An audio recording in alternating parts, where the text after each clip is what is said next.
হঠাৎই সামনে রামচন্দ্রকে পড়ে থাকা অবস্থায় দেখতে পায়। বান্টু ও আম্মু তাকে তাড়াতাড়ি করে হাসপাতালে নিয়ে যাচ্ছিল, কিন্তু তারা যাতে বিল্ডিং থেকে না বেরোতে পারে সেজন্য নাইডুর লোকেরা গাড়ি আটকে দেয়, লিফট বন্ধ করে দেয় এবং সবগুলো দরজাতেই তালা লাগিয়ে দেয়। এদিকে বান্টু রামচন্দ্রকে কিভাবে বের করবে সেটা ভাবছিল। তখন একটি জিনিস দেখে বান্টু থামতে বলে। নাইডু উপরে তাকাতেই বান্টুকে দেখতে পায় যে কিনা বাইরে কাজ করা লিফটে করে রামচন্দ্রকে উপর থেকে নিচে নামাচ্ছে। নিচে নামিয়ে ড্রাইভারকে ফেলে দিয়ে গাড়ি নিয়ে একটি হাসপাতালে আসে। রামচন্দ্রকে ভিতরে নেওয়ার সময় সেই দিক দিয়ে সেই কোমায় থাকা নার্সকেও নিয়ে যাচ্ছিল। তিনি রামচন্দ্রকে দেখে কোমা থেকে জেগে যায় এবং তাকে চিনতে পারে। রামচন্দ্রকে ভিতরে নিয়ে গেলে বান্টু দেখে সেই নার্সের বেডটি সামনের দিকে যাচ্ছে। বান্টু দৌড়ে গিয়ে সেই নার্সের বেডটি ধরে ফেলে এবং তাকে বলে একটু দাঁড়ান, ডক্টর আসছে। তখন সেই নার্স বান্টুকে কিছু একটা বলার চেষ্টা করে। তিনি বান্টুকে রামচন্দ্রকে দেখিয়ে বলে, সে কি তোমার বাবা? বান্টু হেসে বলে, না, এটা আমার বাবা নয়। তখনই সেইখানে ভাল্মীকি আসলে বান্টু তাকে দেখিয়ে বলে, ওই যে আমার বাবা। তিনি ভাল্মীকিকে দেখেই চিনতে পারে আর বান্টুকে বলতে থাকে, এটা তোমার বাবা নয়, তোমার বাবা হচ্ছে রামচন্দ্র, যাকে এখনই ভিতরে নিয়ে গেল।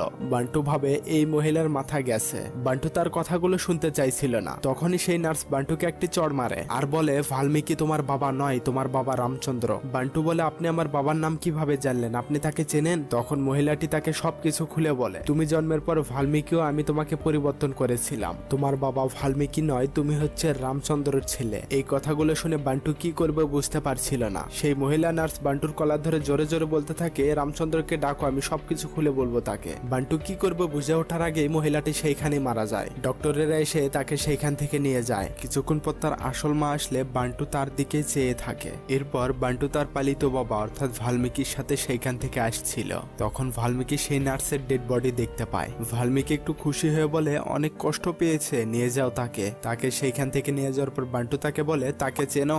ভাল্মীকি বলে, না, দেখা হলো তাই বললাম, জানি না তিনি কি পাপ করেছে তাই এভাবে তার মৃত্যু হলো। তখনই বান্টু তার গালে একটি কষে চড় মারে। ভাল্মীকি কিছু বলতেই যাবে বান্টু তাকে এমন করে আর বলে, ছোটবেলা থেকে মিথ্যা শুনে শুনে আমি হাঁপিয়ে গেছি, কিন্তু তুমি মিথ্যা বলে এখনো হাঁপাওনি। ভালো হবে এই মিথ্যা খেলাটা এখানেই বন্ধ করো। এটা বলে বান্টু সেইখান থেকে চলে আসে। কিছুক্ষণ পর স্কুটিতে করে তারা দুজনের রাস্তা দিয়ে বাসায় ফিরছিল।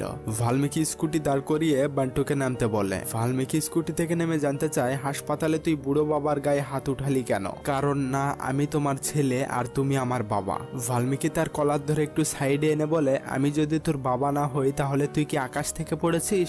বান্টু বলে, পড়িনি, তুমি ছিনিয়েছো। এ কথা শোনা মাত্র ভাল্মীকির মাথায় যেন আকাশ ভেঙে পড়লো। ভাল্মীকির হুঁশ উড়ে যায়। রাস্তায় থাকা স্কুটিতে একটি ট্রাক এসে ধাম করে মেরে দেয়। স্কুটি ভেঙে দুমড়ে মুচড়ে যায়। ভাল্মীকির কোনো রিয়াকশন নেই। ভাল্মীকি তাকে বলে, 25 বছর পর একটি নার্স তোকে কোমা থেকে উঠে বললো আর তুই বিশ্বাস করে নিলি? বান্টু বলে, আমি তো কোনো নার্সের কথা বলিনি। ভাল্মীকি এবার সেইখানে বসে পড়ে। বান্টু রেগে গিয়ে ভাল্মীকিকে বলে, জন্মের পর থেকে শুধু বক বক বক বক করে যাচ্ছ, এখন সত্যটা